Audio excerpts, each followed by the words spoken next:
Libro quinto, Pro y Contra. Capítulo 4, La rebelión. La rebelión. He de hacerte una confesión, comenzó Iván. Nunca he podido comprender cómo es posible amar al prójimo. Es precisamente a nuestro prójimo a quien es imposible amar. Quizá podamos amar solo a quienes están distantes. En cierta ocasión y en algún lugar leí sobre Juan el Misericordioso, un santo que cuando se le acercó un viandante famélico y aterido y le pidió que le dejara calentarse, se acostó con él en la cama, le abrazó y empezó a respirarle en la boca, purulenta y maloliente, debido a alguna terrible enfermedad. Estoy convencido de que lo hizo en un arranque de atormentadora falsedad, por un amor que le impuso el deber, por una epitimia tendida hacia sí mismo. Es necesario que un hombre se esconda para que podamos amarle. Pero no bien nos muestra su faz, se acabó el amor. De ello ha hablado más de una vez el Starets Zosimo, repuso Alyosha. También ha dicho que la cara del hombre con frecuencia impide amar a muchas personas inexperimentadas en el amor. Pero no se puede negar que en la humanidad hay mucho amor, un amor casi semejante al amor de Cristo. Lo sé por mí mismo, Iván. Es posible, mas por ahora yo no lo sé ni puedo comprenderlo, y lo mismo les ocurre a un incontable número de personas. La cuestión está en saber si eso depende de las malas cualidades de la gente o es inherente a su naturaleza. A mi modo de ver, el amor de Cristo por el hombre es una especie de milagro imposible en la tierra. Cierto, Él era Dios, pero nosotros no lo somos. Supongamos, por ejemplo, que yo sufro mucho. Otro, por ser otro y no ser yo, no podrá saber nunca hasta qué punto yo sufro. Y además, raras veces el hombre está dispuesto a reconocer que otro es un mártir, como si eso fuera un rango. ¿Por qué crees tú que no lo está? Porque, por ejemplo, despido mal olor o tengo cara de bobo, o por haberle dado un pisotón alguna vez.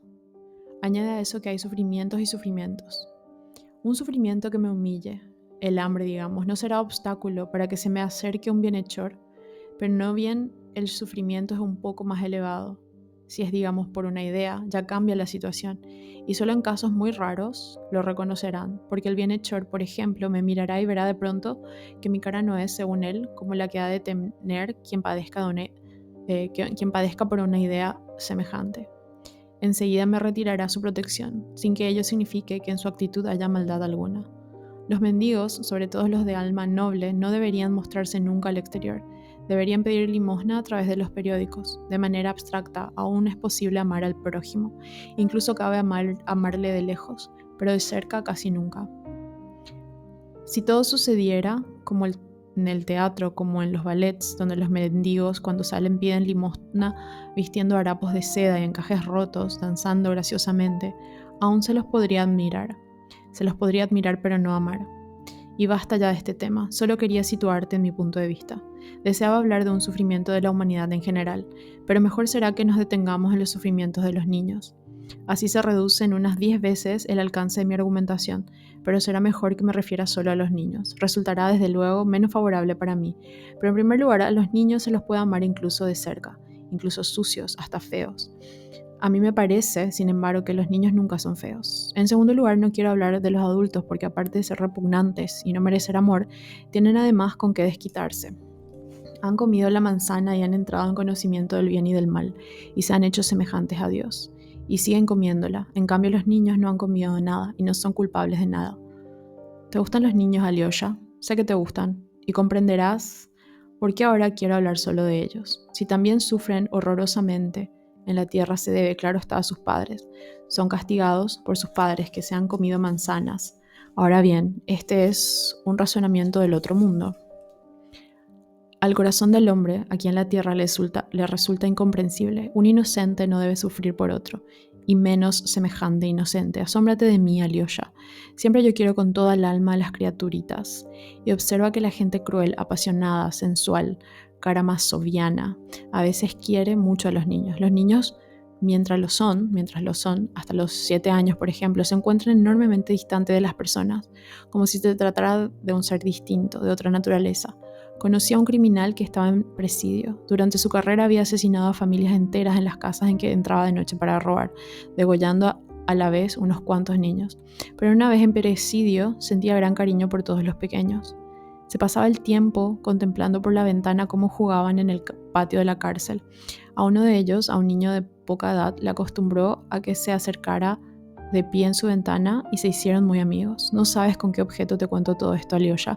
Me duele la cabeza y me siento triste. Estás hablando con un aspecto raro, observó intranquilo Alyosha, como si te encontraras algo enajenado. A propósito, no hace mucho me contaba un búlgaro en Moscú, prosiguió Iván Fyodorovich, como si no hubiera oído a su hermano. Cómo los turcos y los circasianos están cometiendo atrocidades por todo el país, por toda Bulgaria, temiendo un alzamiento en masa de los esclavos, es decir, incendian, matan, violan a mujeres y niñas, clavan a los detenidos a las vallas, metiéndole los clavos por las orejas, y allí los dejan hasta la mañana siguiente y luego los ahorcan, etc. No es posible imaginárselo. Se habla a veces de la fiera crueldad del hombre, pero esto es terriblemente injusto y ofensivo para las fieras. Una fiera no puede ser nunca tan cruel como el hombre, tan artística y refinadamente cruel. El tigre despedaza y devora, otra cosa no sabe hacer. A él ni se le ocurriría clavar a los hombres por las orejas con clavos y dejarlos así toda la noche. No se le ocurriría aunque fuera capaz de hacerlo. Los turcos, en cambio, han torturado sádicamente hasta a los niños, empezando con arrancarlos de las entrañas de la madre con un puñal hasta arrojar al aire a los niños de pecho para ensartarlos al caer con la punta de la bayoneta en presencia de las madres. El hacerlo a la vista de las madres era lo que constituía el principal placer. Te voy a contar una escena que me impresionó en gran manera. Imagínate la situación, un crío de pecho en brazos de su madre temblorosa. En torno, unos turcos que acaban de llegar. Los turcos idean un juego divertido, acarician al pequeño, se ríen para hacerle reír y lo logran. El pequeño se ríe. En ese instante, un turco le apunta con la pistola a 4 pulgadas de su carita. El pequeño se ríe alegremente, alargando sus manitas para coger el revólver, y de pronto el artista aprieta el gatillo apuntándole a la cara y le despedaza la cabecita. Está hecho con arte, ¿no es cierto? A propósito, según dicen, los turcos son muy aficionados a las golosinas. Hermano, ¿a qué viene todo esto?, preguntó Alyosha. Pienso que si el diablo no existe y por tanto ha sido creado por el hombre, éste lo ha creado a su imagen y semejanza. En este caso, exactamente como a Dios. Es sorprendente cómo sabes dar la vuelta a las palabras, como dice Polonio en el Hamlet. Iván se rió. Me ha cogido por la palabra, no importa, me alegro, pero bueno, es tu Dios. Si ha sido creado por el hombre a su imagen y semejanza. Acabas de preguntarme por qué te cuento todo esto, ¿verdad? Soy un aficionado a hacer colección de ciertos hechos, y lo creerás, anoto y recojo de periódicos y relatos de donde se tercia cierta clase de anécdotas. Tengo ya una buena colección. Los turcos naturalmente figuran en ella, pero se trata de extranjeros. He recogido también cosas del país que son hasta mejores que las turcas, ¿sabes? Entre nosotros son los golpes los que se llevan la palma, abundan más el vergajo y el látigo. Esto es lo nacional. Entre nosotros clavetear las orejas es inconcebible. A pesar de todo somos europeos, pero el vergajo, el látigo, son algo muy nuestro y no hay quien nos lo quite. En el extranjero ahora, según parece, ya no se pega. ¿Será que las costumbres se han dulcificado o bien se habrán dictado leyes en virtud de las cuales el hombre al parecer no se atreve ya a pegar al hombre?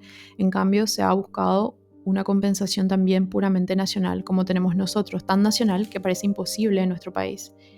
Si bien también aquí, si no me equivoco, va abriéndose camino, sobre todo desde que se ha producido un movimiento religioso en nuestra alta sociedad. Tengo un notable folleto traducido del francés en el que se cuenta cómo en Ginebra, no hace mucho tiempo, unos 5 años a lo sumo, ejecutaron a un criminal y asesino, a un tal Richard, joven de 23 años, si no recuerdo mal, arrepentido y convertido a la religión cristiana antes de subir al caldazo. Richard era un hijo ilegítimo al que, siendo pequeño de unos 6 años de edad, sus padres regalaron a unos pastores suizos de montaña, quienes le criaron para hacerle trabajar. Creció entre ellos como un animalito salvaje. Los pastores no le enseñaron nada, al contrario, cuando tuvo 7 años le mandaron ya a cuidar el ganado, tanto si el tiempo era lluvioso como si hacía frío, casi sin vestirle ni alimentarle. Al tratarle de esta manera, ninguno de ellos se paraba a reflexionar ni tenía remordimientos. Al contrario, se creían que obraban en su pleno derecho, pues a Richard les había sido regalado como una cosa y ni siquiera creían necesario darle de comer. Rishach mismo contó que durante aquellos años, como el hijo pródigo del Evangelio, sentía enormes deseos de comer, aunque fuera basofia de la que daban a los cerdos que engordaban para la venta, pero ni eso le daban, y le pegaban cuando él lo robaba. Así pasó toda su infancia y toda su juventud, hasta que creció, y sintiéndose fuerte se dedicó a robar.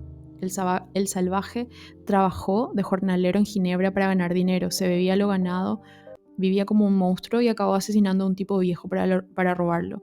Le prendieron, le juzgaron y le condenaron a muerte. Allí no se andan con sentimentalismos. Pues bien, en la cárcel inmediatamente le rodearon pastores y miembros de diferentes hermandades cristianas, damas que practican la beneficencia, etc. En la cárcel le enseñaron a leer y escribir, empezaron a explicarle el evangelio, le sermonearon, le exhortaron, le presionaron, le instaron, le aplastaron. Y aquí que un buen día Rishach confesó, en fin, solemnemente su crimen. Se convirtió, escribió de su puño y letra al tribunal, reconociendo que era un monstruo y que al fin el Señor se había dignado en iluminarle y enviarle la gracia celestial. Se emocionó Ginebra entera, toda la ciudad virtuosa y beata, toda la gente de la alta sociedad, todos cuantos habían recibido una buena educación acudieron a verle en la cárcel. Besan a Rishach, le abrazan, eres nuestro hermano, la gracia celestial ha venido a ti. Rishach llora, enternecido. Sí, la gracia celestial ha venido a mí. Antes, durante toda mi infancia y juventud, mi alegría era la basofia de los cerdos, pero ahora también a mí me ha venido la gracia. Muero en paz del Señor. Sí, Rishach, muere en la paz del Señor. Has derramado sangre y has de morir en la paz del Señor. Puede que no seas culpable de no haber conocido en absoluto a Dios cuando envidiabas la comida de los cerdos y cuando te pegaban por robársela, y hacías muy mal, pues está prohibido robar, pero has derramado sangre y debes morir. Llega el último día, Rishach, casi sin fuerzas, llora y a cada momento repite: este es el mejor de mis días, voy a reunirme con el Señor. Sí, gritan los pastores, los jueces y las damas de beneficencia, este es el día más feliz de tu vida, pues has de reunirte con el Señor. Todos se dirigen hacia el caldazo siguiente, siguiendo el oprobioso carro en que conducen a Rishach. Unos van en coche, otros a pie. Han llegado al caldazo. Muere, hermano nuestro, gritan a Rishach. Muere en la paz del Señor, pues a ti ha venido su gracia. Cubierto de besos de los hermanos, arrastraron al hermano Rishach al caldazo. Le colocaron en la guillotina y le hicieron saltar la cabeza al hermano por haber venido a él la gracia del Señor. Esto es muy característico. El folleto ha sido traducido al ruso por unos bienhechores luteranos de la alta sociedad que lo han distribuido gratuitamente como suplemento de periódicos y revistas para la ilustración del pueblo. El caso de Rishach es interesante por lo que tiene de nacional. En nuestro país, aunque sería estúpido cortar la cabeza a un hermano únicamente porque se ha convertido en hermano nuestro y a él ha descendido la gracia del cielo, no dejamos de tener, repito, lo nuestro, que es por el estilo. Entre nosotros torturar pegando constituye el placer histórico, inmediato y natural.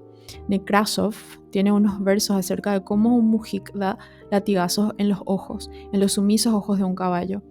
¿Quién no lo ha presenciado? Esto es algo muy ruso. Describe cómo un débil caballejo que tira de un carro cargado en exceso se atasca y no puede salir del atolladero. El mujik le pega furiosamente, le pega al fin sin comprender lo que hace, y borracho de ira lo azota cruelmente, sin tregua. No tiene fuerzas, pero tira, muere, pero tira. El caballejo saca fuerzas de flaqueza y el mujik se pone a pegarle al indefenso animal, sobre los ojos que lloran, sobre los sumisos ojos. Fuera de sí el animal da un tirón, arranca y se pone en marcha, temblando todo él sin respirar, ladeado, dando saltitos de manera poco natural y humillante. Estos versos de Nekrasov producen una impresión terrible, pero no se trata más que de un caballo, y los caballos nos lo ha dado Dios para que los azotemos. Así nos los explicaron los tártaros que nos legaron en recuerdo del Gnut. Pero también es posible azotar a las personas, y aquí que un señor inteligente y culto y su dama azotan con un vergajo a su propia hija, una niña de 7 años. Lo tengo escrito con todo detalle.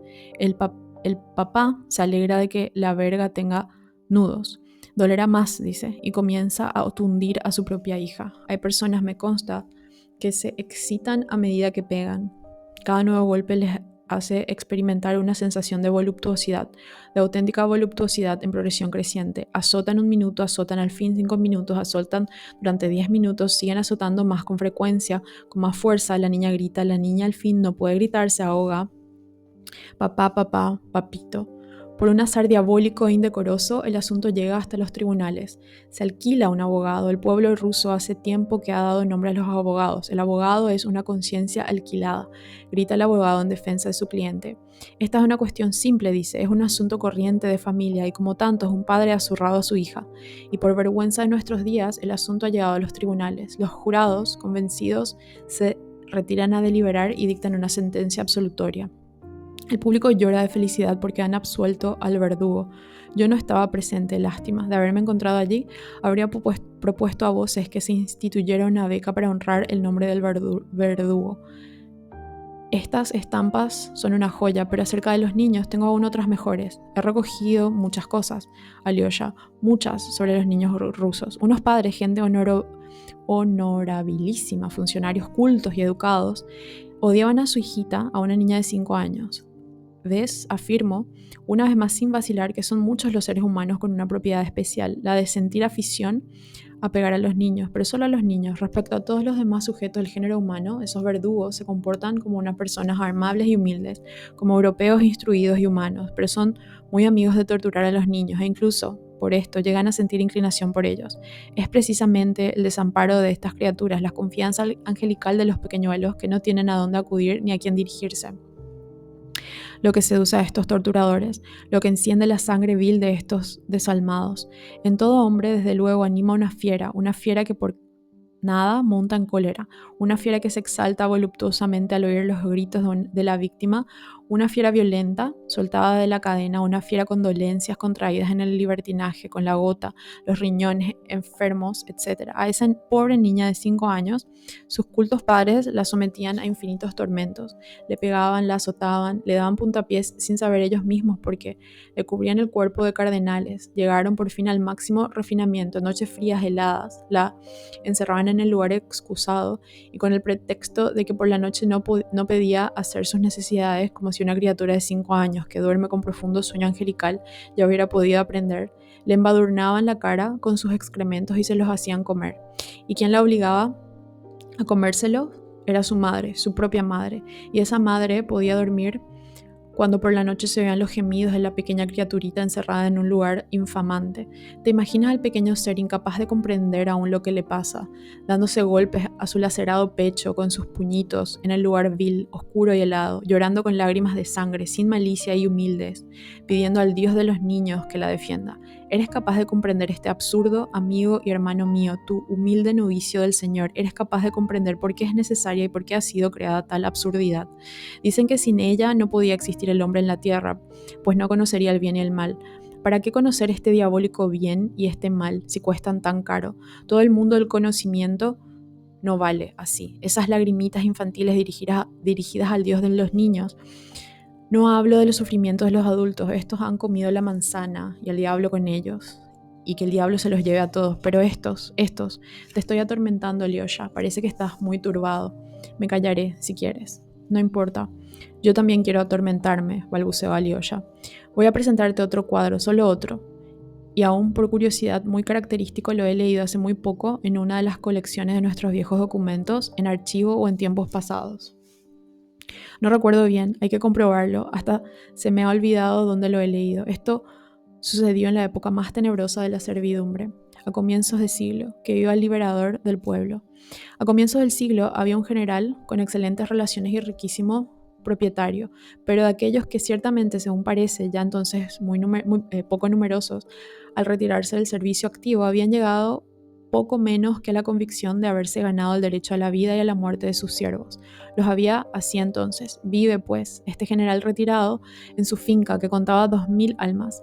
Se da humos, desdeña a sus modestos vecinos, a los que trata como parásitos y bufones suyos. Tiene centenares de perros y casi 100 perreros. Todos de uniforme, todos con sus caballos. Un día, el hijo de un siervo de la casa, un niño que no pasaba de los 8 años, tiró una piedra jugando e hirió en una pata al perro de casa preferido del general. ¿Por qué mi perro predilecto cojea? Le informan de que aquel muchacho había tirado una piedra y lo había herido en una pata. «¿Has sido tú?» El general le dirigió una mirada. «Prendedle». Le cogieron, lo arrancaron de los brazos de su madre, le hicieron pasar toda la noche en una mazmorra. Por la mañana, no bien apunta al alba, el general sale vestido de gala para ir de casa, monta a caballo, rodeado de gente que vive a su costa, de canes, perreros y monteros, todos a caballo. Hace reunir a la servidumbre para dar un ejemplo, y en primera fila la madre del niño culpable. Sacan al muchacho de la mazmorra. Era un sombrío día de otoño, frío, brumoso, ideal para la caza. El señor manda a desnudar al muchachito, le desnudan por completo. El niño tiembla, está loco de miedo, no se atreve a decir ni pío. «Hacedle correr», ordena el general. «Corre, corre», le gritan los perreros. El pequeño echa a correr. «Ala, ala», vocifera entonces el general, y lanza contra el niño a toda la jauría de perros. Le acorralaron a la vista de la madre y los perros hicieron pedazos al niño. Según parece, sometieron a tutela al general. Bueno, ¿qué se merecía? No había que fusilarlo. Para dar satisfacción al sentimiento moral, ¿no habrían debido fusilarlo? Habla Alyosha. Sí, fusilarlo, musitó Alyosha, levantando la mirada hacia su hermano, esbozando una sonrisa débil y forzada. Bravo, gritó Iván entusiasmado. Si tú mismo lo has dicho, esto significa, vaya con el monje asceta. Buen diablo te anida en el corazoncito, Alyosha Karamazov. He dicho un disparate, pero en eso está el quid, en el pero, gritó Iván. Has de saber, novicio, que los disparates son muy necesarios en la Tierra. El mundo se sostiene sobre disparates, y sin ellos, quizá nada sucedería en el universo. Nosotros sabemos lo que sabemos. ¿Qué sabes tú? No comprendo nada, prosiguió Iván, como si le delirase. Ahora no quiero comprender nada. Quiero atenerme al hecho. Hace tiempo que he decidido no comprender. Si pretendo comprender alguna cosa, enseguida cambio el hecho y he decidido atenerme a él. ¿Para qué me estás poniendo a prueba?, exclamó Alyosha en una explosión de amargura. ¿Me lo dirás por fin? Claro que te lo diré. Este ha sido mi propósito. Me eres caro, Alyosha. No quiero cederte ni te cederé a tu Zosima. Iván calló unos momentos. Su rostro adquirió de pronto una profunda expresión de tristeza. Escúchame, me he referido solo a los niños para que resultara más evidente lo que decía. De las otras lágrimas humanas con que está empapada la tierra, desde la corteza hasta su centro, no diré ni una palabra.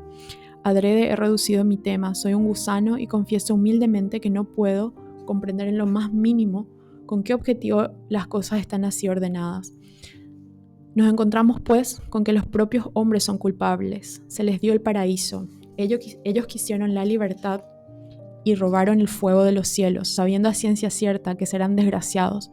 Por tanto, no son dignos de lástima. Pero según mi lamentable entendimiento, terreno y euclidiano, lo único que sé es que el dolor existe y no hay culpables, que una cosa se desprende de otra de manera directa y sencilla, que todo fluye y se equilibra, pero esto no es más que un absurdo euclidiano. Yo lo sé y no puedo estar de acuerdo en vivir atendiéndome a él. ¿Qué me importa a mí que no haya culpables y que yo lo sepa? Lo que necesito yo es que se castigue, de lo contrario me destruiré a mí mismo. Y que el castigo se aplique no en el infinito, en algún tiempo, en algún lugar impreciso, sino aquí, en la tierra, y que yo mismo lo vea. He tenido fe, quiero ver por mí mismo, y si cuando la hora llegue ya he muerto, que me resuciten. Pues si todo ocurre sin mí resultará demasiado ofensivo. No he sufrido yo para estercolar con mi ser, con mis maldades y sufrimientos, la futura armonía a alguien. Quiero ver con mis propios ojos cómo la cierva yace junto al león y cómo el acuchillado se levanta y abraza a su asesino. Quiero estar presente cuando todos, de súbito, se enteren del por qué las cosas han sido como han sido. En este deseo se sientan todas las religiones de la tierra y yo tengo fe. Sin embargo, ahí están los niños. ¿Qué voy a hacer con ellos entonces? Este es un problema que no puedo resolver. Lo repito por centésima vez. Los problemas son múltiples, pero he tomado solo lo de los niños porque en este se refleja con nítida claridad lo que quiero expresar. Escucha, si todos hemos de sufrir para comprar con nuestro sufrimiento la eterna armonía, ¿qué tienen que ver con ello los niños? ¿Puedes explicármelo por ventura? Es totalmente comprensible. ¿Por qué han de sufrir ellos también? ¿Y por qué han de contribuir? Es totalmente incomprensible. ¿Y por qué han de contribuir con sus sufrimientos al logro de la armonía? ¿Por qué han de servir de material para estercolar la futura armonía? ¿Sabe Dios para quién? Comprendo la solidaridad de los hombres en el pecado, también la comprendo en el castigo, pero no se puede hacer solidarios a los niños en el pecado. Y si la verdad está en en que ellos son en efecto solidarios con sus padres en todas las atrocidades por estos cometidas, tal verdad no es, desde luego, desde nuestro mundo, a mí me resulta incomprensible. Algún guasón dirá sin duda que de todos modos el niño crecerá y tendrá tiempo sobrado para pecar, pero ese no creció. A los 8 años le despedazaron los perros. Oh Alyosha, yo no blasfemo. Bien comprendo cuál deberá ser la conmoción del universo cuando el cielo y tierra se unan en un solo grito de alabanza y todo cuanto viva o haya vivido exclame: tienes razón, Señor, pues se han abierto tus caminos. Cuando la madre se abraza al verdugo que ha hecho despedazar a su hijo por los perros y los tres juntos proclamen, bañados los ojos en lágrimas: tienes razón, Señor, entonces naturalmente se llegará a la apoteosis del conocimiento y todo se explicará.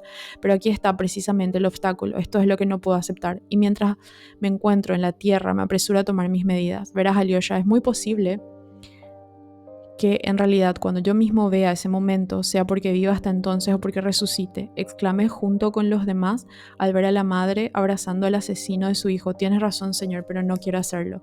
Mientras me queda tiempo, procuro proteger mi posición, y por esto renuncio por completo a la armonía suprema que no vale las lágrimas ni de aquella sola niña atormentada que se daba golpes en el pecho con sus manitas y en su maloliente encierro rogaba al Dios de los niños con sus lágrimas imperdonables. Estas lágrimas no han sido expiadas, han de serlo, de lo contrario no pueden haber armonía. Pero ¿cómo quieres expiarlas? ¿Acaso es posible? ¿Acaso por el castigo futuro? ¿Pero de qué me sirve el castigo? ¿De qué me sirve el infierno para los verdugos que puede rectificar el infierno cuando aquellos que han sido ya torturados? ¿Y qué armonía puede haber si existe el infierno? Lo que quiero yo es perdonar, abrazar y no que se sufra más. Y si los sufrimientos de los niños han ido a completar la suma de sufrimientos necesaria para comprar la verdad, yo afirmo de antemano que la verdad entera no vale semejante precio. No quiero, en fin, que la madre abrace al verdugo que ha hecho despedazar a su hijo por perros, que no se atreva a perdonarle, si quiere que perdone al torturador su infinito dolor de madre, pero no tiene ningún derecho a perdonar los sufrimientos de su hijo despedazado, y que no se atreva a perdonar al verdugo, aunque la propia criatura se los perdonara. Si es así, si las víctimas no se han de atrever a perdonar, ¿dónde está la armonía? ¿Hay en todo el mundo un ser que pueda y tenga derecho a perdonar? No quiero la armonía, no la quiero por amor a la humanidad, prefiero quedarme con los sufrimientos y sin castigar. Mejor es que me quede con mi dolor sin vengar y con mi indignación pendiente aunque no tenga razón. Muy alto han puesto el precio de la armonía, no es para nuestro bolsillo pagar tanto por la entrada.